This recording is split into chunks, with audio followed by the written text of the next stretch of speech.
I think we need to work together. I mean, the IRU has actually been advocating this since '96, where we built our sustainable development strategy. We called it a 3I strategy, where we basically said we have to work on innovation, we have to work on infrastructure, we have to work on incentives from authorities to make sure that things are happening.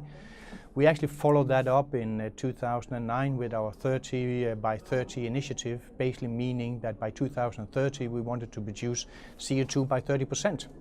And that was actually done in an integrated approach. We said, okay, we as the operators, we can contribute 10% of that. We expect the manufacturers through improved powertrains, better aerodynamics, better fuel usage, potentially hybrids, to contribute another 10%. And then we said new technologies, new operational methods, such as the heavier and the longer vehicles, the EMS vehicles, such as the ITS, so basically planning your transport better, getting the traffic to flow smoother. This should add the additional 10%.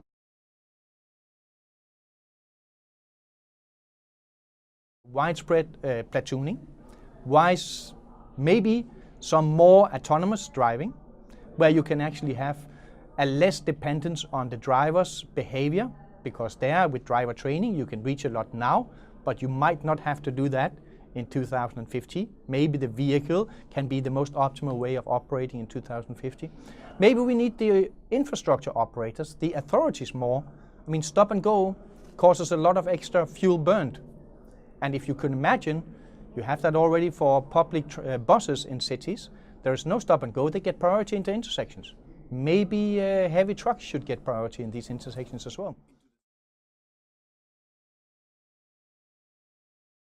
We heard today the Parliament saying that the forced modal shift policy has failed.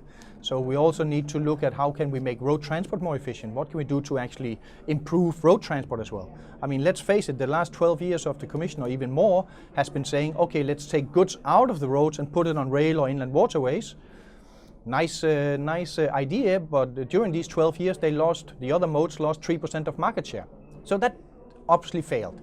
So our view, and the view of many others, are we should maybe stop looking at transport in silos. So road is here, rail is here, inland waterway is here, and start looking at transport as a system across all things. And all these elements of the transport system needs to be as efficient as possible, and that includes road as well.